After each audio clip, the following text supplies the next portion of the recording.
Hello friends, welcome to study master. मैं हूं आपका फ्रेंड जीएस है। फ्रेंड्स, ये हमारा जो साइंस का नेक्स्ट लेक्चर है। इसके अंदर हम आज का जो टॉपिक है वो पहले आपको मैं बता देता हूँ। आज का जो टॉपिक है वो है हीट एंड थर्मोडायनेमिक्स,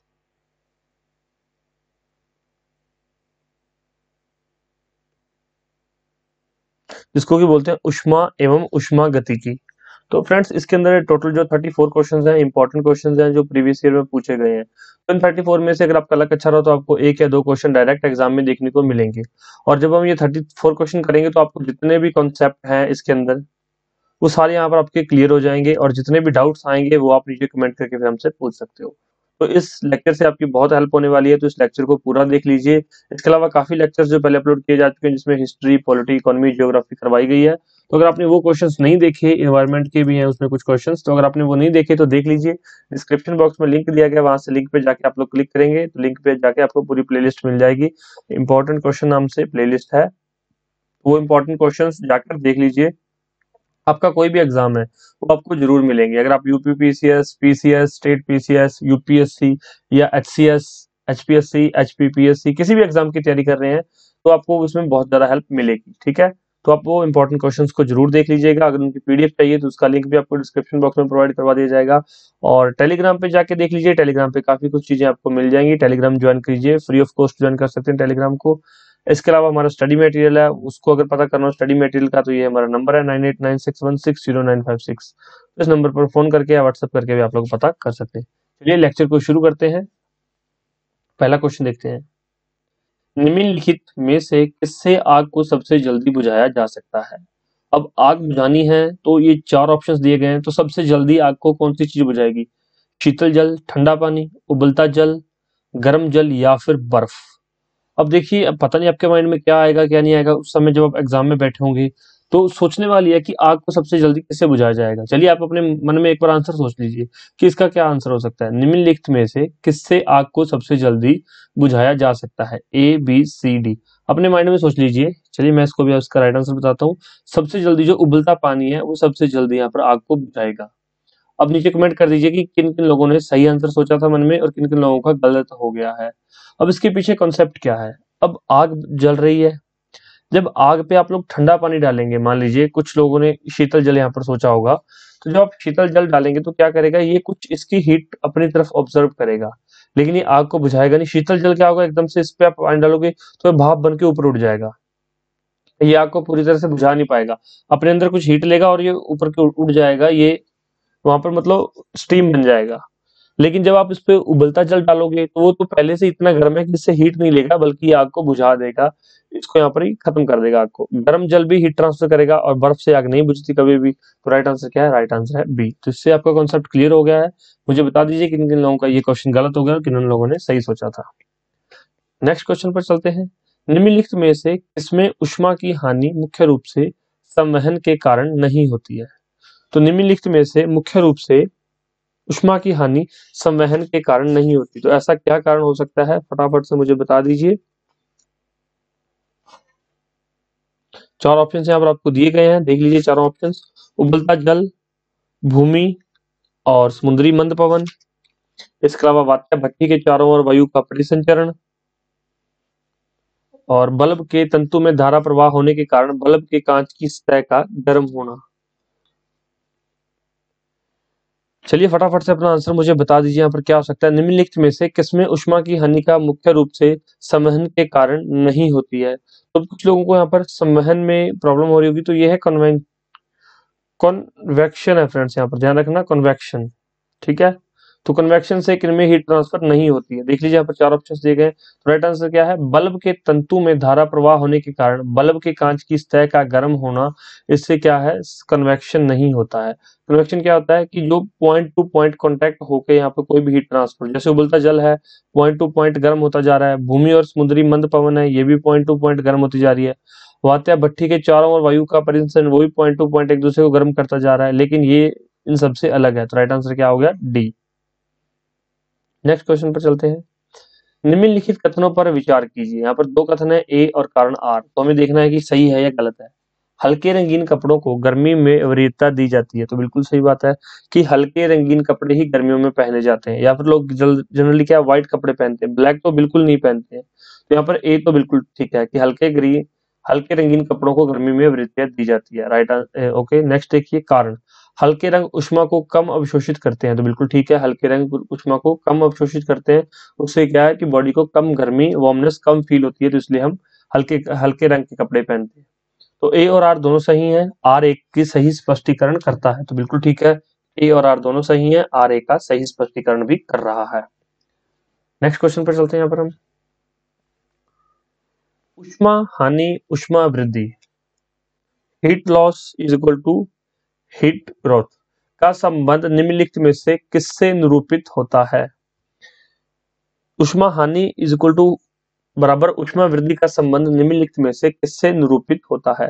बताइए। यहाँ पर चार ऑप्शन दिए गए हैं। तापीय संतुलन का सिद्धांत, रंगों का सिद्धांत, कैलोरीमिति का सिद्धांत, या फिर वाष्पन का सिद्धांत। सही उत्तर क्या है? कैलोरीमिति का सिद्धांत। सही उत्तर है सी।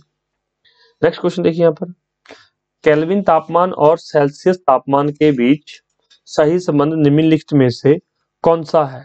केल्विन तापमान और सेल्सियस तापमान के बीच में सही संबंध कौन सा है? चार ऑप्शन यहाँ पर दिए गए हैं। ये दोनों स्वतंत्र तापमान स्केल हैं। T is equal to T C, या फिर T is equal to T C minus 273 minus 0.15, या T is equal to T C plus 273.15। तो यहाँ पर चार ऑप्शन दिए गए हैं। सही उत्तर क्या है? सही उत्तर है डी। टेम्परेचर जो होता है यहाँ पर सेल्सियस टेम्परेचर प्लस 273.15। यहाँ पर जो भी केल्विन टेम्परेचर होगा ये केल्विन टेम्परेचर है, ये सेल्सियस का टेम्परेचर, और ये 273। मान लीजिए यहाँ पर कुछ इसकी वैल्यू जितनी भी, इसकी वैल्यू कितनी मान लें हम? 100 मान ले, इसकी हम वैल्यू मान लेते हैं 373 केल्विन। तो ये कितना होगा? ये 100 सेल्सियस होगा। ठीक है, तो ये इसका सही उत्तर है। इसमें कुछ मैं आगे आपको करवाऊंगा, कुछ यहाँ पर जोड़े होते हैं, कुछ इनकी रिलेशंस होते हैं टेम्परेचर के एक दूसरे के साथ, तो नेक्स्ट क्वेश्चन में मैं आपको करवाऊंगा। 40 डिग्री सेल्सियस का मान फारेनहाइट स्केल में कितना है? तो अब 40 डिग्री सेल्सियस है, तो इसका फारेनहाइट में कितना यहाँ पर टेम्परेचर है? तो ये 40 डिग्री का कितना होता है? 104 डिग्री फारेनहाइट। ये कैसे होता है?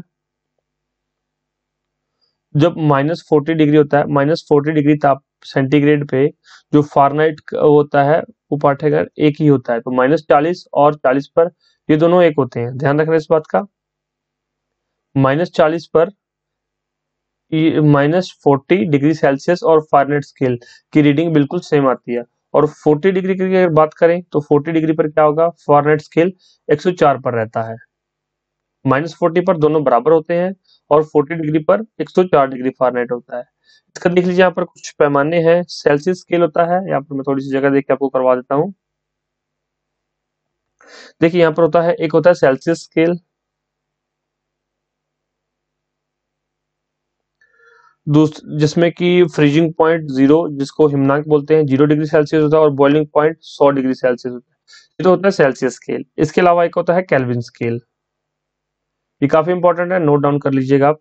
केल्विन स्केल जिसमें कि हिमनांक, जिसको कि फ्रीजिंग पॉइंट बोलते हैं, वो तो होता है 273.15, और बॉयल होने का 373.15। मतलब इसके बीच में 100 डिग्री ही डिफरेंस होता है, लेकिन 100 डिग्री केल्विन का होता है, सेल्सियस का नहीं होता। यहाँ पर 100 डिग्री सेल्सियस का होता है। दो हो गए, एक तो सेल्सियस स्केल, एक हो गया केल्विन स्केल। तीसरा होता है फारेनहाइट स्केल। फारेनहाइट स्केल, इसके अंदर जो है फ्रीजिंग पॉइंट है वो 32 डिग्री फारेनहाइट होता है, और बॉइलिंग पॉइंट 212 डिग्री फारेनहाइट होता है। तो इन सबकी जो डिफरेंस होता है वो 180 डिग्री था। यहाँ पर 100 है, यहाँ पर भी 100 है, दोनों का डिफरेंस 180 डिग्री है। ठीक है, याद रखना ये। और दूसरा है, एक होता है रोमर पैमाना, रोमर स्केल, REAUMUR, रोमर स्केल। इसका यहाँ पर 0 डिग्री तो फ्रीजिंग पॉइंट होता है, और बॉइलिंग पॉइंट कितना होता है? 80 डिग्री। तो दोनों के बीच का यहाँ पर 80 डिफरेंस होता है। यहाँ पर 100 डिफरेंस है, 0 to 100। यहाँ पर 273 से 373 100 डिग्री, 32 से 212 180, और रेमर स्केल पे 0 से 80 डिग्री। तो यहाँ से भी क्वेश्चन बन जाता है कि सेल्सियस स्केल में कितना डिफरेंस है? 100 का डिफरेंस है।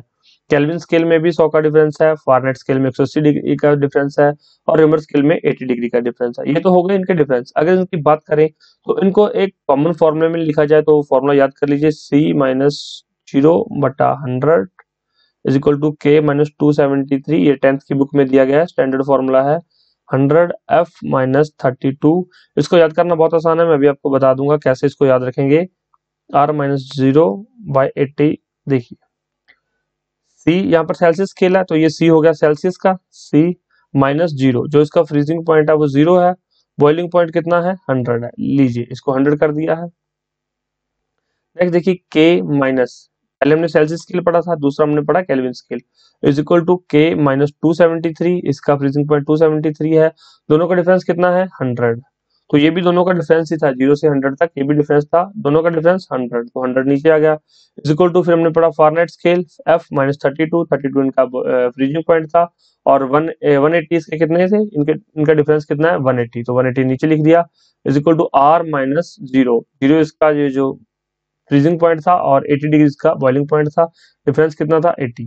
तो बिल्कुल आसान है, पहले सेल्सियस, केल्विन, फारेनहाइट और रेमर, 4 तरह के स्केल है, याद कर लीजिए अच्छे से, आपको 4 तरह के स्केल अच्छे से याद रहने चाहिए, सेल्सियस, केल्विन, फारेनहाइट और रेमर, ये स्केल आप अच्छे से याद हो गए। अब चलिए दोनों का डिफरेंस देख लीजिए, C minus 0/100, K minus 273/100, F minus 32/180 और R माइनस 0/80। तो अब इसमें से कोई भी डिफरेंस निकालना हो, ये देख लीजिए, इस क्वेश्चन को देखिए, 40 डिग्री सेल्सियस को अगर हमने फारेनहाइट स्केल में कन्वर्ट करना है तो कैसे करेंगे।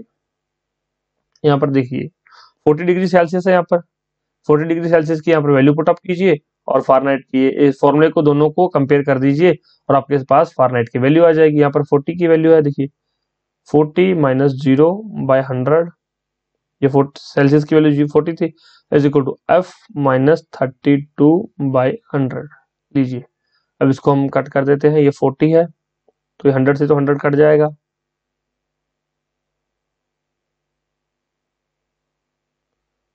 सॉरी ये 100 से 100 का 40 माइनस यहाँ पर 0 से लिखा है तो ये 100 कट जाएगा, तो उधर आपके जो आंसर आपका आ जाएगा। ठीक है, तो इस तरह से आप इसको आंसर निकाल सकते हो।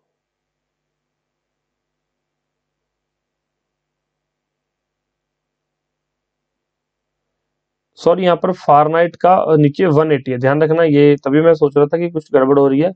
तो ये 40/100 is equal to F minus 32/180 है। तो जब इसको आप सॉल्व करोगे तो आपका 104 ही आंसर आएगा। तो सॉल्व करके देख लेना, जिनका ना आए तो वो मुझे बता देना, नेक्स्ट वीडियो में मैं आपको करवा दूंगा। ठीक है, चलिए नेक्स्ट क्वेश्चन पर चलते हैं। यहाँ पर देखिए, नीचे एक अर्शन कथन दिया गया है और उसका कारण भी दिया गया, हमें कथन पढ़ना है और उसका कारण देखना है।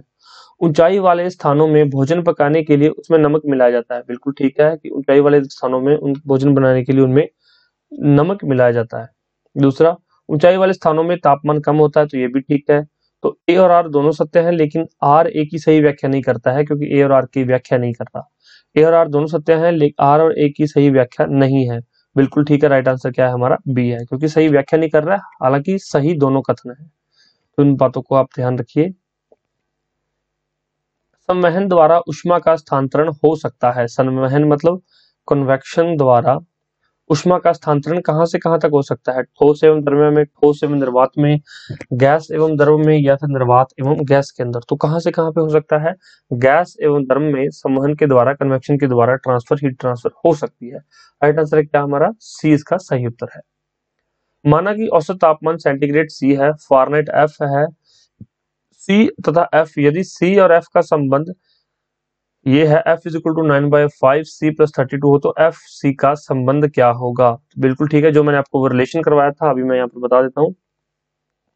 ये जो मैंने आपको पूरा करवाया था, इसमें सेल्सियस और फारेनहाइट स्केल को कट कटा के लिखा हुआ है, सिर्फ उसकी वैल्यू शॉर्ट की गई है। जैसे इसको आप पूरा सॉल्व करेंगे तो आसानी से आप इसका आंसर जो है दे पाएंगे। तो राइट आंसर क्या है, F is equal to 9/5 C plus 32, तो ये इसका सही उत्तर है। आप लोग कट करके देख लीजिए, यही आंसर आएगा। नेक्स्ट क्वेश्चन देखिए, जब सिले बिस्कुटों को थोड़ी देर के लिए फ्रिज के अंदर रखा जाता है तो वह कुरकुरे हो जाते हैं। तो कई लोगों को नहीं पता होगा कि ये कुरकुरे हो जाते हैं कि जब बिस्कुट में सिलन आ जाती है। मान लीजिए सर्दियों के अंदर ही ज्यादातर, विंटर्स में क्या होता है कि बिस्कुट अगर मान लीजिए पैकेट खोल के रख दिया तो वो 1 या 2 दिन में वो बिल्कुल बिल्कुल सलाब पकड़ जाते हैं, वो सिले हो जाते हैं। तो उनको फिर से फ्रिज में रख दो, वो कुरकुरे हो जाते हैं। तो ये पहली बात तो किसी को पता नहीं होगा, अगर पता है तो उसके पीछे का कारण पूछा गया, तो हमें कारण ही बताना है।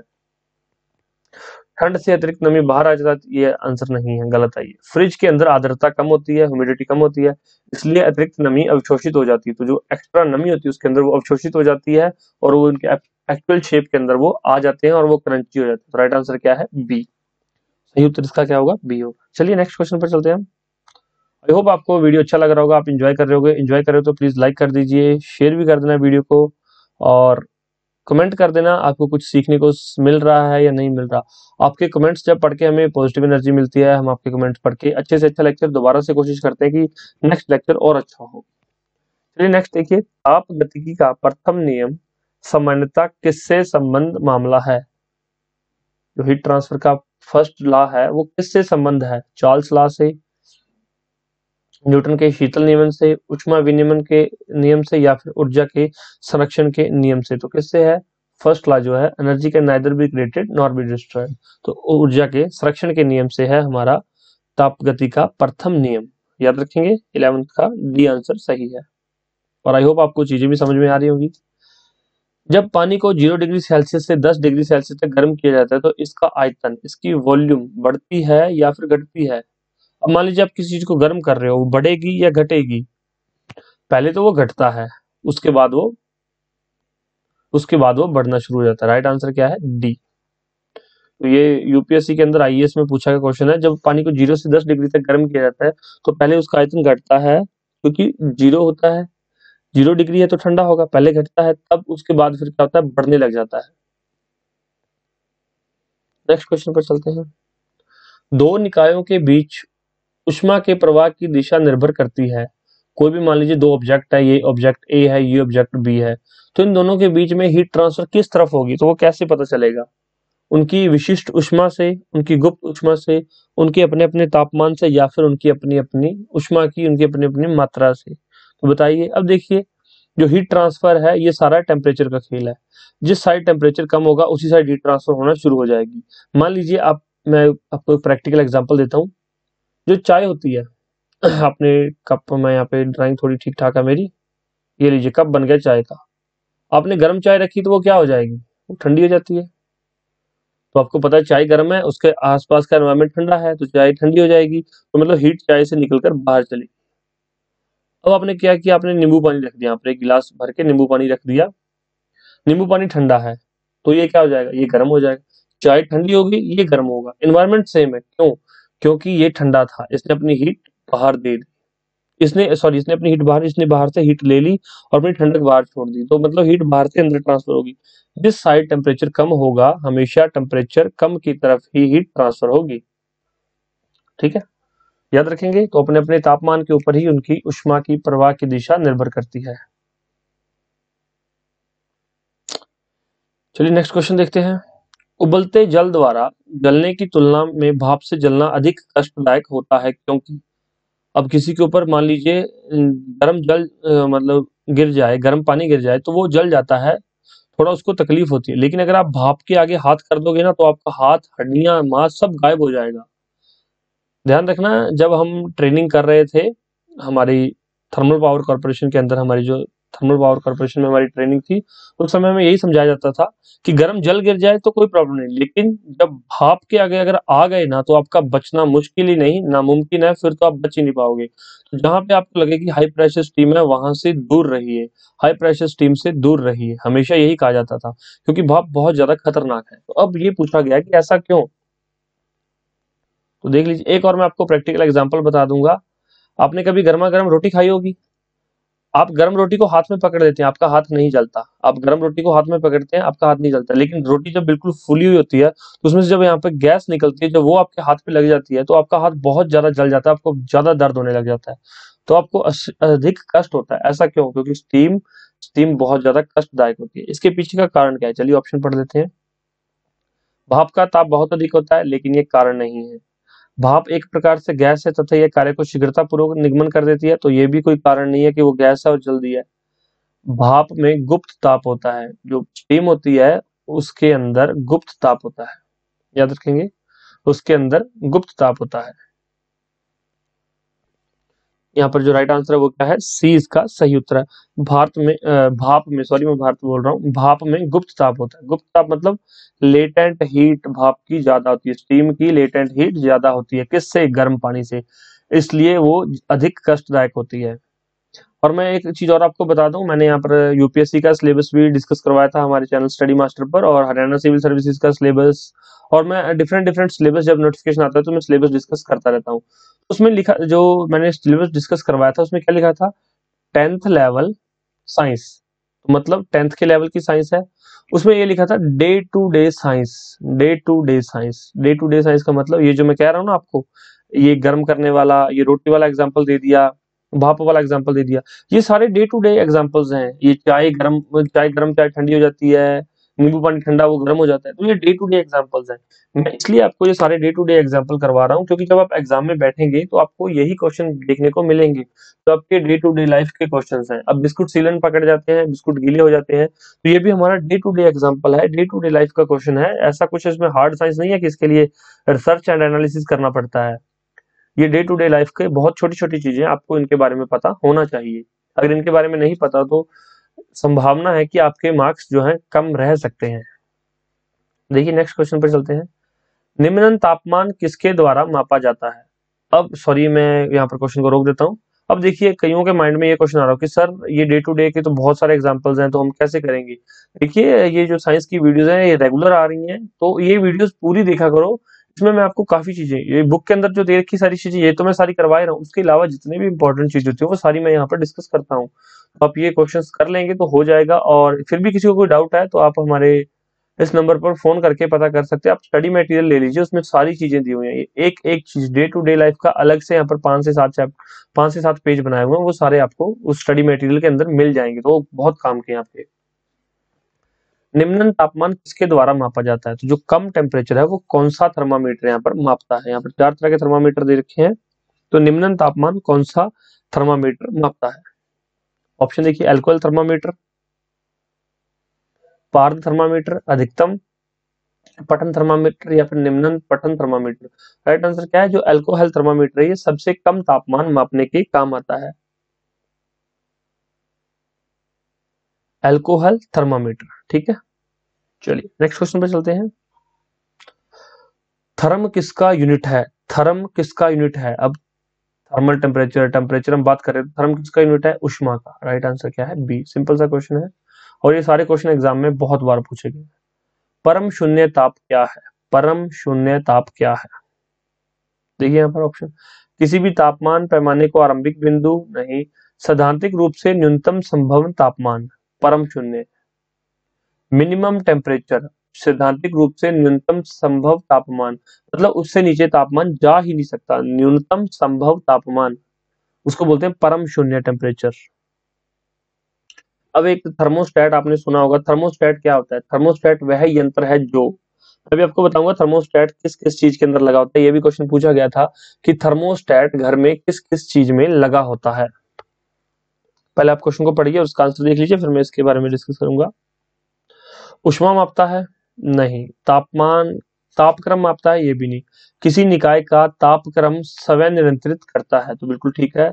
किसी निकाय का दाब नियंत्रित करता है, गलत है। थर्मोस्टेट जो है किसी भी ऑब्जेक्ट का, किसी भी बॉडी का टेम्परेचर मेंटेन करता है, सेल्फ समय नियंत्रित करता है। अब आपने, आपके घर में प्रेस तो होगी, प्रेस मतलब इस्त्री जिससे आप कपड़े आयरन करते हैं, तो आपके घर में प्रेस होगी या आयरन होगी। आयरन के अंदर थर्मोस्टेट लगा होता है, उसके ऊपर जो बटन होता है, जो लेटेस्ट प्रेसेज है, अगर किसी घर में भाई पुरानी हो तो फिर मैं कुछ कह नहीं सकता क्योंकि वो तो ऑटोमेटिक नहीं होती थी, वो तो डायरेक्ट चलती थी। लेकिन अगर किसी के घर में लेटेस्ट है तो उसके ऊपर एक पॉइंटर दिया होता है, पॉइंटर को आप सेट कर देते हैं, वुलन क्लोथ्स हैं, कौन से क्लोथ्स हैं, सारे उसमें ऑप्शन होते हैं कि जिसके हिसाब से आप टेम्परेचर सेट करेंगे आयरन उतनी ही गर्म होके खुद ब खुद थर्मोस्टेट उसको बंद कर देगा। ये है। दूसरा है गीजर का एग्जाम्पल।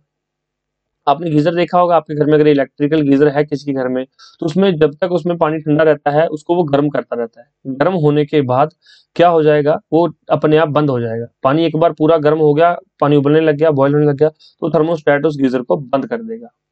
अब एक और चीज है, रेफ्रिजरेटर के अंदर होता है थर्मोस्टेट या नहीं होता, एक क्वेश्चन है, एग्जाम में पूछा गया था, रेफ्रिजरेटर के अंदर ये थर्मोस्टेट होता है या नहीं होता? बिल्कुल होता है। आपने देखा होगा कभी आपकी फ्रिज जो आपका रेफ्रिजरेटर है वो टक टक करके खुद ही बंद हो जाता है, ऐसा क्यों होता है? या तो लाइट कम हो, या तो आपके घर में जो इलेक्ट्रिसिटी है वो कम है, ऐसा तभी हो सकता है। या फिर उसने जितना टेम्परेचर मेंटेन करना था आपके बॉक्स के अंदर, ऊपर जो आपका आइस बॉक्स होता है उसमें जितना टेम्परेचर मेंटेन करना था वो टेम्परेचर मेंटेन हो चुका है, उसके बाद थर्मोस्टेट खुद से उस फ्रिज को बंद कर देता है। ये भी डे टू डे लाइफ के एग्जांपल्स हैं। और एक एग्जाम में क्या पूछा गया था, निम्नलिखित चीजों में से किसमें थर्मोस्टेट लगा होता है, या किन किन में थर्मोस्टेट लगा होता है? उसमें दे रखा था आयरन, रेफ्रिजरेटर, गीजर, और एक और चीज थी जिसके अंदर की नहीं लगा होता था, अभी वो मेरे ध्यान में नहीं आ रहा क्या है। तो आप थोड़ा सा देख लीजिए कि जो जो चीजें जिसमें टेम्परेचर ऑटोमेटिक कंट्रोल होता है, वो ऑटोमेटिक कंट्रोल क्या करेगा? थर्मोस्टेट ही कंट्रोल करेगा। और एक और चीज बता दूं, अगर लेटेस्ट चीजें हैं तो लेटेस्ट चीजें हर एक चीज में थर्मोस्टेट लगा होता है, हर एक मोटर के अंदर, चाहे वो वॉशिंग मशीन है, चाहे वो पानी भरने वाली मोटर है, कोई भी है, हर एक में थर्मोस्टेट लगा हो। जब भी उसका टेम्परेचर बढ़ेगा तो उसकी लाइट को वो कट कर देगा। कट करने से क्या होगा, आपकी मोटर जलेगी नहीं, बल्कि वो ठंडी होने लग जाएगी, वो काम ही नहीं करेगी। जब ठंडी हो जाएगी तो वो फिर से चलने लग जाएगी। तो अब हर एक चीज के अंदर थर्मोस्टेट लगा होता है। थर्मोस्टेट कुछ नहीं है, ये 50 से 100 रुपए का लगता है थर्मोस्टेट। लेकिन अगर मोटर खराब हो जाए, मोटर जल जाए, तो फिर उसका आपको पता ही है कि रिपेयर करने का कितना चार्ज है। इसलिए ये कंपलसरी हो गया है थर्मोस्टेट लगाना। लेकिन ऐसा कोई लॉ नहीं है कि थर्मोस्टेट कंपलसरी है। अगर आपसे एग्जाम में, यूपीएससी के एग्जाम में पूछ ले कि थर्मोस्टेट किसी लॉ के कारण कंपलसरी है, नहीं। इससे क्या होता है, इससे चीजों की सेफ्टी बढ़ जाती है। तो सेफ्टी पर्पज से ये थर्मोस्टेट लगाया जाता है हर एक चीज के अंदर। ओके, चलिए, आई होप आपको ये क्लियर हो गया होगा। मेरा इतना मैं आप पे जो जोर लगा रहा हूँ इन चीजों पे, जो क्वेश्चन बार बार पूछे जाते हैं, कि आपको सारे डाउट क्लियर हो जाए। निम्न में से किसमें संवहन होता है? कन्वेक्शन किन किन में होती है? तो इससे पहले का भी यही क्वेश्चन था, सेम क्वेश्चन था। उसमें मैंने बताया था कि द्रवों और गैसों में संवहन होता है। तो राइट आंसर क्या है? बी। क्वेश्चन रिपीट हो चुका है। कोई पिंड ऊष्मा का सबसे अधिक अवशोषण करता है जब वह हो। ऊष्मा का अवशोषण सबसे ज्यादा कब हो सकता है? जब वो काला हो। क्योंकि आपको पता है ब्लैक बॉडी सबसे ज्यादा क्या करती है? जब आप कभी भी गर्मी में ब्लैक कपड़े पहन के जाते हैं, तो एक फनी बात है कि अगर कोई मैडम ब्लैक साड़ी पहन के गई तो उसको बहुत ज्यादा गर्मी लगेगी। अगर कोई ब्लैक टी शर्ट पहनेगा तो उसको ज्यादा गर्मी लगेगी। तो ज्यादा गर्मी क्यों? क्योंकि जो ब्लैक कलर के क्लॉथ्स होते हैं वो ज्यादा गर्मी को अवशोषित करते हैं, वो ज्यादा चीजों को अब सोख लेते हैं। तो यहाँ पर कोई भी ऑब्जेक्ट की बात की जा रही है, उसमें ऊष्मा का सबसे अधिक अवशोषण कब हो सकता है? कौन सी चीज करेगी?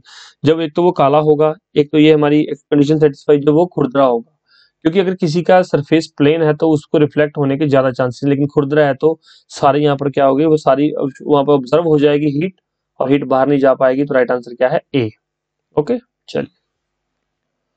अपेक्षिक आर्द्रता को किस रूप में व्यक्त किया जाता है? तो अपेक्षिक आर्द्रता, रिलेटिव ह्यूमिडिटी को किस रूप में व्यक्त किया जाता है? ग्राम, किलोग्राम, प्रतिशत, या फिर अनुपात में? तो ये जो रिलेटिव ह्यूमिडिटी है, ये प्रतिशत, ये परसेंटेज में इसको व्यक्त किया जाता है। नेक्स्ट क्वेश्चन देखते हैं हम। भीषण सर्दी में ठंडे देशों में पानी की पाइपें फट जाती हैं। तो आपने देखा होगा हिमाचल के अंदर भी पाइपें फट जाती हैं, और जम्मू में भी पाइप्स फट जाती हैं। तो इसका कारण क्या है? तो यहाँ पर ठंडे देशों के बारे में लिखा गया है, तो आप इनको भी मान लीजिए कि अपने प्रदेश में भी ये सब होता है। उत्तराखंड के अंदर पाइप्स फट जाती है, ऐसा क्यों? क्योंकि जमने पर पानी फैलता है। तो एक ऑप्शन ही पढ़ लीजिए, फिर मैं आपको बताऊंगा। पानी की पाइपों के संकुचन के कारण, उच्च वायुमंडल दाब के कारण, या उपयुक्त सभी के संयुक्त प्रभाव से। तो ऐसा कुछ नहीं है, पाइपों के अंदर पानी संकुचित हो रहा है तो कोई फर्क नहीं पड़ता है पाइप को। बाहर का वायुमंडल का क्या प्रेशर है, पाइप को इससे भी कोई फर्क नहीं पड़ता। लेकिन जब पानी जमता है तो वो फैल जाता है, तो फैलने के कारण वो फट जाती है पाइप। अब मान लीजिए ठंड है, पानी जा रहा है, पाइप के अंदर से पानी जा रहा है, ऊपर से 0 डिग्री से, तो ठीक है, 0 डिग्री तक तो ये बियर कर जाएगी पाइप।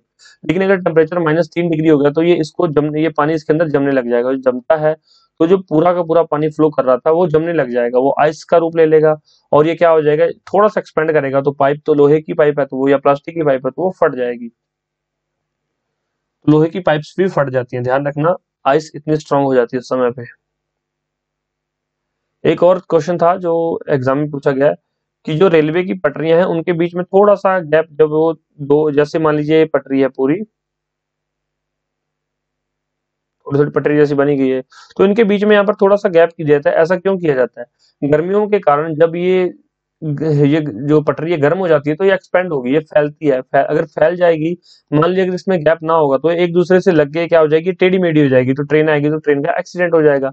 इस वजह से इनके बीच में गैप दिया जाता है ताकि जब ये एक्सपेंड हो तो एक दूसरे को इनको एक्सपेंड होने का थोड़ा सा स्पेस मिल जाए और एक्सपेंड होके ये फिर भी सीधी ही रहे। और सर्दियों में ये सिकुड़ के थोड़ी सी खिंचाव पैदा हो जाता है, ये एक दूसरे से थोड़ी सी दूर हट जाती हैं। ऐसे और भी बहुत सारे एग्जाम्पल्स हैं, मैं किसी नेक्स्ट वीडियो में आपको बता दूंगा। देखिए यहाँ पे एक कथन दिया गया और एक उसका कारण दिया गया। तांबे के एक टुकड़े को तथा कांच के एक टुकड़े को एक ही तापमान पर गर्म किया गया। ध्यान रखिए, तांबे का एक टुकड़ा है और कांच का एक टुकड़ा है, दोनों को एक ही तापमान पर गर्म किया गया। उसके बाद स्पर्श करने पर तांबे का टुकड़ा कांच के टुकड़े की अपेक्षा अधिक गर्म लगता है। तो जो तांबा है वो अधिक गर्म लगता है। चलिए, ये तो ठीक है, कारण से ये कथन तो सही है। तांबे का घनत्व कांच के घनत्व से अधिक होता है, तो कारण क्या कहता है? तो इसमें क्या, ए तो ठीक है लेकिन ये कारण यहाँ पर गलत है। ध्यान रखिए, ए और आर दोनों सही हैं, आर ए का सही स्पष्टीकरण नहीं करता। तो ये भी आईएएस के अंदर पूछा गया क्वेश्चन है, ध्यान रखिए। तो जो तांबा है वो उसका हीट ट्रांसफर रेट ज्यादा है, कांच का हीट ट्रांसफर रेट कम है। तो आप कांच को हाथ लगा, अगर ज्यादा टाइम हाथ लगा के रखोगे कांच को तो आपका हाथ जलने लग जाएगा। अब यहाँ पर क्या कहा गया है कि एक साइड कांच का टुकड़ा है, दूसरी साइड तांबे का टुकड़ा है, तो इसका हीट ट्रांसफर रेट ज्यादा है, इसका कम है। कांच को दोनों को एक ही टेम्परेचर पर गर्म किया गया, मान लीजिए दोनों को 50 डिग्री सेल्सियस पर ही गर्म किया गया। कांच को टच करोगे और हाथ पीछे हटा लोगे तो इतना आपको तकलीफ नहीं होगी, क्योंकि हीट ट्रांसफर रेट कम है। आप तांबे को हाथ लगाओगे और पीछे हटाने की कोशिश करोगे तब तक हाथ आपका जल चुका होगा, आपको तकलीफ महसूस होनी है, तब तक आपको कष्ट महसूस होना शुरू हो जाएगा। नेक्स्ट देखिए यहाँ पर, डेजर्ट कूलर द्वारा शीतलन किस पर आधारित होता है? तो डेजर्ट कूलर कूलिंग किस जो है कौन से फिनोमिना पर वो कूलिंग कर पाता है? उष्ण वायु प्रतिस्थापन, वायु निर्जलीकरण और वाष्पन शीतलन, या फिर वायु पुनर्जलीकरण के कारण। तो जो आपका डेजर्ट कूलर है वो किसके कारण यहाँ पर जो है कूलिंग प्रोड्यूस कर पाता है? तो वो वेपोराइजेशन से, वाष्पन शीतलन के कारण वेपोराइजेशन कूलिंग होती है डेजर्ट कूलर के अंदर। नेक्स्ट देखिए यहाँ पर, गर्म मौसम में पंखा चलाने से आराम महसूस होता है। गर्म मौसम में जब गर्मी होती है तो जब आप पंखा चलाते हो तो आपको बिल्कुल कूलिंग महसूस होने लग जाती है, ऐसा क्यों? पंखा ठंडी हवा देता है, हमारा पसीना तेजी से वाष्पीकृत होता है, हमारे शरीर से अधिक ऊष्मा विकृत होती है, या फिर हवा की संवाहकता बढ़ जाती है। तो ऐसा क्या कारण हो सकता है कि पंखा जो है कूलिंग प्रोड्यूस करता है? चलिए अपने माइंड में आंसर सोच लीजिए इसका, तो मैं बता देता हूँ आपको राइट आंसर क्या है। राइट आंसर है बी। हमारा जो पसीना है वो तेजी से वाष्पीकृत होता है, और जब कोई भी चीज वाष्पीकृत होती है, यहाँ पर देखिए, यहाँ पर वाष्पन हो रहा था तो क्या कूलिंग प्रोड्यूस हो रही थी ना। तो जब हमारा पसीना वेपोराइज हो रहा है, वाष्प हो रहा है, वो वाष्पीकृत हो रहा है, तो क्या होगा, कूलिंग प्रोड्यूस होगी। हमारी बॉडी के पोर्स में से पसीना बाहर आएगा, उसके ऊपर हवा लगेगी, हवा से वो पसीना उड़ जाएगा। जब उड़ता है पसीना तो हमें ठंडक महसूस होने लग जाती है। और कई बार क्या आपने देखा होगा, जब किसी को पसीना आया हो और उसको पंखा लगा के दे दें गर्मी के अंदर, तो उसको थोड़ी सी ठंडी फील होने लग जाती है, उसको ठंड सी लगने लग जाती है। तो वाष्प के कारण, वेपराइजेशन के कारण ऐसा होता है। वह तापमान जिसका पाठ्यांक फ़ारेनहाइट और सेल्सियस दोनों पैमाने पर सेम होता है। तो मैंने आपको ये पहले ही बताया था, कब कहाँ होता है, -40 डिग्री पर। -40 डिग्री पर सेल्सियस और फ़ारेनहाइट फ़ारेनहाइट और सेल्सियस दोनों ही सेम रहते हैं, ये मैं आपको पहले बता चुका हूँ। तो ध्यान रखना, -40 डिग्री सेल्सियस, ये बहुत बार क्वेश्चन पूछा गया है। ये लेटेस्ट भी बिहार पब्लिक सर्विस कमीशन में, ये पता नहीं, ये लास्ट 1-2 साल में ये बीपीएससी में पूछा गया था, और भी कई ये एग्जाम्स है, ये क्वेश्चन पूछ लिया जाता है। वायुमंडल हमारे ऊपर बहुत अधिक दबाव डालता है। वायुमंडल हमारे ऊपर बहुत अधिक दबाव डालता है, परंतु हम इसका अनुभव नहीं करते। क्यों? ऐसा क्यों होता है? जब वायु आपको पता है कि वायुमंडल आपके ऊपर इतना दबाव डाल रहा है, फिर भी हम इसको महसूस नहीं कर पाते, ऐसा क्यों होता है? हमारा रक्त वायुमंडल के दाब से अधिक दबाव डालता है। तो राइट आंसर क्या है? यही इसका सही उत्तर है, क्योंकि आपकी बॉडी का ब्लड प्रेशर जो है बाहर के जो इन्वायरमेंटल के प्रेशर से बहुत ज्यादा है।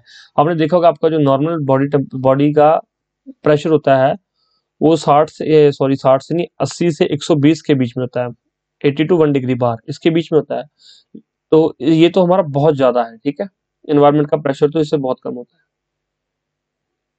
नेक्स्ट क्वेश्चन पर चलते हैं, यहाँ पर 28 क्वेश्चन आ गया है। बादल आच्छादित रातें स्वच्छ आकाश वाली रातों से अधिक गर्म होती हैं। जिस दिन बादल होते हैं उस दिन स्वच्छ आकाश वाली रातों से अधिक गर्म होते हैं, ऐसा क्यों होता है? देखिए 4 ऑप्शन है, बड़े ध्यान से और बड़े आराम से पढ़िए, आराम से पढ़ेंगे आपको आंसर समझ आ जाएगा। और एग्जाम में क्वेश्चन गलत क्यों होते हैं? क्योंकि वहां पर आप घबराहट के अंदर पढ़ते हैं, जो आपको घबराहट होती है तब आपसे क्वेश्चन गलत होते हैं, प्रेशर के कारण आपके क्वेश्चन गलत हुए, तब आपका जो है वैसे तो नॉर्मल 80 टू 120 होता है बीपी, तब आपका बीपी क्या होता है 130 150 के आसपास हो जाता है। तभी आपको चीजें थोड़ी समझ आनी बंद हो जाती है और आपका जो ब्लड फ्लो वो कम हो जाता है। बॉडी को अगर उस अकॉर्डिंग ब्लड फ्लो कर दी तो आपका माइंड बिल्कुल एक्यूरेट काम करेगा। बादल आच्छादित रातें स्वच्छ काश वाली रातों से अधिक गर्म होती हैं, क्यों? बादल पृथ्वी तथा हवा में उष्मा का विकिरण रोकते हैं। नेक्स्ट क्वेश्चन देखिए, बादल दिन में सूर्य की रोशनी को ग्रहण करते हैं और रात को गर्मी का विकिरण करते हैं। बादल वातावरण को आर्द्र बनाते हैं तथा उष्मा उत्पन्न करते हैं। बादल हवा की गति को अवरुद्ध करके उष्णता उत्पन्न करते हैं। राइट आंसर क्या है? तो बादल पृथ्वी तथा हवा में उष्मा का विकिरण रोकते हैं। ठीक है, राइट आंसर क्या है? ए। अब देख लीजिए, मैं आपको बता देता हूँ एक चीज, प्रैक्टिकल बात करते हैं। यहाँ पे है ये सूरज, ये चंदा मामा थे तो सूर्य चाचू होते होंगे, चलिए ठीक है सूर्य चाचू है। ये आपकी अर्थ है, मान लीजिए यहाँ पर सूर्य से, और ये आपके बादल हैं। सूर्य से यहाँ पर क्या किरणें आई, बादलों को चीर कर ये धरती पर पहुंच गई। इसके बाद जब ये रिफ्लेक्ट होकर वापस जाने लगेगी ना, तो इसको वापस जाने नहीं देगा, बादल इसको वापस नहीं जाने देते। इस वजह से वहां पर क्या होता है, अधिक गर्म रातें अधिक गर्म होने लग जाती है, क्योंकि दिन में तो किरणें अंदर आ रही थी सूर्य की, और जब रात को वापस जाने लगी तो वो वापस जा नहीं पाई, तो वो रिफ्लेक्ट होकर यहीं रह गई। तो फिर जो रातें हैं ज्यादा गर्म हो जाती है, जब बादल होते हैं उस समय रातें ज्यादा गर्म होती है। यही क्वेश्चन में पूछा गया था। कमरे को ठंडा किया जा सकता है, तो कमरे को ठंडा किस तरह से किया जा सकता है? आपके माइंड में आ गया सर एसी लगा लो, एसी नहीं तो कूलर लगा लो, लेकिन ऑप्शन पढ़ के हम देखते हैं कि क्या पूछा गया है। कमरे को ठंडा कैसे किया जा सकता है? पानी के बहने से, रसोई गैस से, संपीड़ित गैस को छोड़ने से, ठोस को पिघलाने से। तो कमरे को ठंडा कैसे किया जाता है? संपीड़ित गैस को छोड़ने से। कभी भी आपने, आपके घर में सिलेंडर होगा, रसोई गैस होगी, सिलेंडर की जब गैस आती है, वो नहीं जो चूल्हे में निकलती है, चूल्हे में जो निकलती है वो तो बड़ी आराम से निकलती है। सिलेंडर के डायरेक्ट रेगुलेटर से गैस निकाल के देखो, उसके सामने हाथ करके देखना, हाथ आपका इतना ठंडा हो जाएगा, आपको लगेगा कि यार बर्फ जम गई हाथ के ऊपर। क्यों? क्योंकि वहां पे संपीड़ित गैस, कंप्रेस्ड गैस होती है। कंप्रेस्ड गैस को जब छोड़ते हैं ना, तो उसके सामने जो भी चीज आती है वो ठंडी हो जाती है। ठीक, तो इससे कमरे को भी ठंडा किया जाता है संपीड़ित गैस के द्वारा। अब यहाँ पर संपीड़ित मतलब कंप्रेस्ड गैस है, वो कोई भी गैस हो सकती है, जरूरी नहीं कि रसोई गैस। मैं एक जनरल एग्जांपल आपको इसलिए बता रहा हूँ क्योंकि आपको जो है संपीड़ित गैस, कंप्रेस्ड गैस और तो कोई मिलेगी नहीं। और गैस आपको कहाँ पे मिल सकती है? जहां से आप टायर में हवा भरवाते हैं वहां पे आपको कंप्रेस्ड गैस मिल सकती है, या फिर घर में तो फिर जो है एक ही चीज है, सिलेंडर, जहां पर आपको संपीड़ित गैस मिलती है। टायर से हवा निकाल के देख लीजिए तो भी आपको ठंडक महसूस होगी। देखिए यहाँ पर नेक्स्ट क्वेश्चन 32। शीत कोष्ठ में भंडारित फल अधिक समय तक चलते हैं, क्योंकि ठंडी जगह के अंदर रखे हुए फल अधिक समय तक चलते हैं, ऐसा क्यों होता है? सूर्य की रोशनी नहीं पड़ने दी जाती, पर्यावरण में कार्बन डाइऑक्साइड की सांद्रता बढ़ा दी जाती है, श्वसन की दर घटा दी जाती है, आर्द्रता बढ़ा दी। राइट आंसर क्या है? श्वसन की दर घटा दी जाती है। अब मान लीजिए कोई भी चीज ठंडे में रखोगे तो उसमें बाहर से, उसमें बहुत सारी चीजें जो बाहर से नहीं उसके टच में आ पाएंगी, तो उसकी श्वसन दर घट जाती है, इसलिए वो ज्यादा समय तक फल जो है चल जाते हैं। यदि हवा का तापमान बढ़ता है, मान लीजिए एयर का टेम्परेचर बढ़ गया, तो उसकी जल वाष्प ग्रहण करने की क्षमता क्या होगी? घटेगी, बढ़ेगी, पहले घटती है पुनः बढ़ती है, या कोई प्रभाव नहीं पड़ता? बिल्कुल सिंपल सा क्वेश्चन है। यदि हवा का तापमान बढ़ता है तो उसकी जल वाष्प ग्रहण करने की क्षमता भी बढ़ती है। अब मान लीजिए आपके पास एक, क्या बताऊं मैं आपको, एग्जाम्पल कैसा दूं मतलब आपको समझ भी आ जाए। चलिए ठीक है, गर्म कपड़ा है, सॉरी गर्म कपड़ा नहीं है, ठंडा कपड़ा, गीला कपड़ा है, कोई गीला कपड़ा है, उसके ऊपर आप आयरन प्रेस रखिए। प्रेस उसके ऊपर रखेंगे, उसको वाष्प यहाँ पर जितनी गर्म होगी ना प्रेस, उतना ही इससे पानी यहाँ से निकलेगा। अगर प्रेस पूरी गर्म है तो इस गर्म गीले कपड़े को ये बिल्कुल सुखा देगी, अगर प्रेस कम गर्म है उसको आधा ही सुखा पाएगी। वही है, हवा का तापमान बढ़ता जाएगा तो जल वाष्प ज्यादा ग्रहण कर लेगा। प्रेस जितनी गर्म होगी उतना पानी यहाँ से ज्यादा उड़ा देगी, उतना पानी यहाँ पर खत्म करेगी। सेम है, थोड़ा ध्यान रखिए, तापमान बढ़ेगा तो जल वाष्प ग्रहण की क्षमता भी बढ़ेगी। नेक्स्ट क्वेश्चन देखिए, निम्न में से कौन सा कथन सही नहीं है? तो यहाँ पर सही नहीं पूछा गया है, तो 3 यहाँ पर ठीक होंगे, ध्यान रखना। एयर कंडीशनर और एयर कूलर दोनों ही तापक्रम नियंत्रित करते हैं, तो बिल्कुल ठीक है। एयर कंडीशनर भी है, एयर कूलर भी है, दोनों ही टेम्परेचर को कंट्रोल करते हैं। ओके, बिल्कुल ठीक है, करते हैं कंट्रोल भाई। एयर कंडीशनर और एयर कूलर दोनों ही आर्द्रता नियंत्रित करते हैं। यहाँ पे ये गलत कर गया। आर्द्रता मतलब ह्यूमिडिटी। आपने देखा होगा गर्मियों के अंदर आप कभी-कभी कूलर चला लेते हैं, तो मान लीजिए पूरा रूम बंद है आपका, तो कूलर क्या होता है, अंदर और ह्यूमिडिटी प्रोड्यूस कर देता है। तो आपको खिड़कियाँ खोलनी पड़ती हैं या फिर आपको जो है कूलर दरवाजा रूम का खोलना पड़ता है कि ह्यूमिडिटी ज़्यादा होगी। एयर कंडीशनर ह्यूमिडिटी कंट्रोल कर लेता है, लेकिन कूलर के अंदर ह्यूमिडिटी कंट्रोल करने का कोई भी ऐसा डिवाइस नहीं लगा होता। तो गलत क्या है इसमें? बी इसका उत्तर है, बी इसमें गलत है। आगे दोनों पढ़ लेते हैं। एयर कंडीशनर आर्द्रता नियंत्रित करता है, परंतु एयर कूलर आर्द्रता नियंत्रित नहीं करता। बिल्कुल ठीक है ये ऑप्शन, ये पहला भी ठीक है, तीसरा भी ठीक है। दोनों वायु की गति नियंत्रित करते हैं, बिल्कुल ठीक है भाई। अब एयर फ्लो तो कूलर चलेगा तो एयर फ्लो ज्यादा हो जाएगा, एसी चलेगा तो एयर फ्लो रेट बढ़ जाएगा। एसी के अंदर फैन स्पीड होती है जिससे आप एयर फ्लो रेट बढ़ा घटा सकते हो। प्रॉब्लम पता कहाँ आ जाती है? जब स्टूडेंट, मान लीजिए कुछ स्टूडेंट ऐसे होते हैं जिनके पास एसी भी है, कूलर भी है, तो वो सारी चीजें अच्छे से समझ पाते हैं चीजों को, वो रिलेट कर, मान लीजिए ये क्वेश्चन आ गया। अब कोई एक ऐसा स्टूडेंट है जिसके घर में एसी भी लगा हुआ है, कूलर भी लगा हुआ है, फैन भी है, वो इस क्वेश्चन को समझ सकता है कि फैन चलाने से क्या होता है, एयर कंडीशनर से क्या होता है, उसको सारा पता है, एयर कंडीशनर की फंक्शनिंग पता है सारी। एयर कंडीशनर की फंक्शनिंग दो ही लोगों को पता हो सकती है, या तो जिसने इंजीनियरिंग कर रखी हो उसको पता होगी, या जिसके घर में एसी लगा हो उसको पता होगी। और किसी बंदे को एयर कंडीशनर की वर्किंग के बारे में पता नहीं होगा। जनरली लोगों को किसी भी चीज की वर्किंग के बारे में पता नहीं होता है। जिन्होंने इंजीनियरिंग कर रखी है उनको हर एक चीज की वर्किंग के बारे में पता होता है। मुझे इन सब चीजों के बारे में क्यों पता है? क्योंकि मैंने इंजीनियरिंग कर रखी है। ओके, और मेरे घर में सारी चीजें लगी हुई भी हैं। चलिए, वो तो एक अलग बात है। अब मैं बता देता हूँ। जिन स्टूडेंट मार कौन सा खाता है जिसके घर में एसी नहीं लगा, जिसने एसी की वर्किंग नहीं पड़ी हुई, जिसको सिर्फ कूलर का पता है, फैन का पता है, तो वो ये इस क्वेश्चन का आंसर नहीं कर पाता। अब या तो उसने क्वेश्चन पढ़ा हो या फिर वो इसको छोड़ के आ जाए। तो इस तरह से कुछ क्वेश्चन होते हैं जो पता नहीं कहाँ से कैसे उसमें लक साथ दे जाता है लोगों का, या फिर कैसे। अब जिसको एसी की वर्किंग पता है वो इसका आंसर आसानी से दे पाएगा, जिसको नहीं पता, जिसके घर में एसी नहीं लगा, वो नहीं समझ पाएगा कि क्या कहना चाह रहा है, क्या नहीं कहना चाह रहा है ये। ठीक है, तो ध्यान रखना इन चीजों का। मेहनत करो, मेहनत से सब कुछ हो जाएगा। हम आपकी पूरी हेल्प कर रहे हैं। कोई भी डाउट हो, किसी भी क्वेश्चन में कोई डाउट होता है तो आप कमेंट करके पूछ लिया करो। सिर्फ साइंस की बात नहीं की जा रही यहाँ पर, history, polity, economy, geography, environment science, ये सारी चीजें हैं, ये सारी चीजें आपको अच्छे से कवर करवा रहे हैं। और इन सब वीडियोस पे आपका रिस्पांस अच्छा रहा तो इसके साथ आपके मैथ, इंग्लिश और रीजनिंग और हिंदी, ये सारी क्लासेस भी मैं जल्द से जल्द शुरू करवा दूंगा। ठीक है, लेकिन आपका रिस्पांस अच्छा होना चाहिए वीडियोस पर। आप लाइक करो, वीडियो को शेयर करो, लोगों तक पहुंचाओ कि हम यहाँ पर अच्छा काम कर रहे हैं, तो दूसरों का भी फायदा होना चाहिए। चलिए नेक्स्ट क्वेश्चन देखते हैं। जल युक्त गिलास में तैरता हुआ बर्फ का टुकड़ा जब पिघलता है तो पानी का स्तर क्या बढ़ता है या घटता है? अब मान लीजिए ये एक कंटेनर है, इसमें यहाँ पर ये पानी है, ये भी ट्रांसपेरेंट कंटेनर है, देख लेना, स्टील का नहीं है, ये कांच का है। ये पानी है, यहाँ पर क्या है, बर्फ तैर रही है।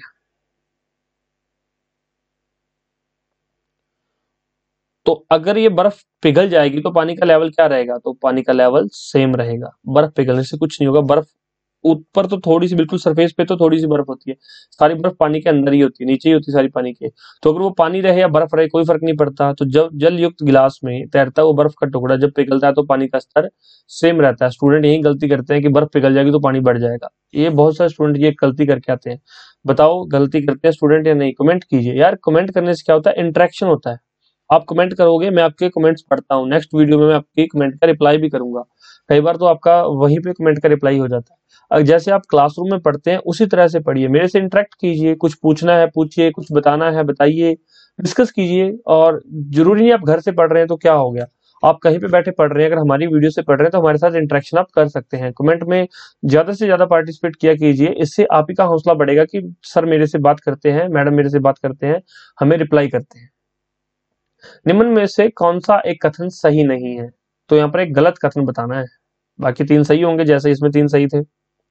तापमान के बढ़ने पर वायु में ध्वनि का वेग बढ़ता है। जब तापमान बढ़ता है तो ध्वनि का वेग बढ़ता है, बिल्कुल ठीक है। वायु में ध्वनि वेग दाब पर निर्भर नहीं करता। तो वायु में जो ध्वनि है वो वेग दाब पर निर्भर नहीं करता, लेकिन तापमान पर तो निर्भर करता है। आर्द्रता के बढ़ने पर वायु में ध्वनि वेग कम हो जाता है। बिल्कुल ठीक है। आर्द्रता के बढ़ने पर वायु में ध्वनि वेग कम हो जाता है। यहाँ पर तापमान बढ़ा था तो आर्द्रता कम हो जाएगी, यहाँ पर आर्द्रता बढ़ेगी तो टेम्परेचर कम हो जाएगा। ध्यान रखना, ये दोनों ही एक दूसरे के अपोजिट थे, तो इसमें ये तीसरा जो है सी एक गलत है। चीजें सीखने की हैं, चीजें समझने की हैं। आयाम तथा आवृत्ति के परिवर्तन से वायु में ध्वनि वेग प्रभावित नहीं होता। आयाम तथा आवृत्ति के परिवर्तन से वायु में ध्वनि वेग प्रभावित नहीं होता। तो ये आईएएस 2013 में पूछा गया क्वेश्चन है, और जो क्वेश्चन आईएएस में पूछ लिया जाता है वो क्वेश्चन इतना इंपॉर्टेंट हो जाता है कि स्टेट पीसीएस में कभी ना कभी वो क्वेश्चन आ जाता है। अब एक और मैं चीज आपको प्रैक्टिकली बता देता हूं। जब कोई भी एग्जाम सेट करता है तो वो कहां से करता है? वो बुक्स उठाता है। कौन सी बुक्स? एनसीईआरटी।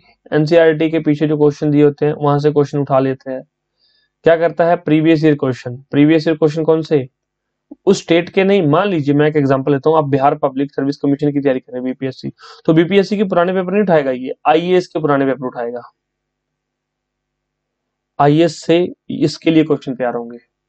हम पुराने पेपर पढ़ने के लिए बहुत सारे, आपने देखा होगा यूट्यूब पर लोग बोलते हैं, क्लासरूम में हम भी बोलते हैं कि पुराने पेपर देख के जाना भाई।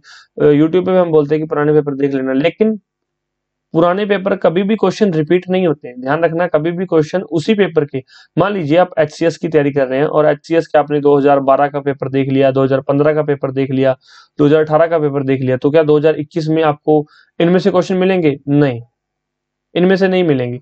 लेकिन इससे क्या होगा, आपके माइंड में एक आइडिया सेट हो जाएगा, आपके माइंड में एक ऐसा है कि जो क्वेश्चन का पैटर्न सेट हो जाएगा कि इस तरह का क्वेश्चन आ सकता है, क्वेश्चन का पैटर्न सेट हो जाएगा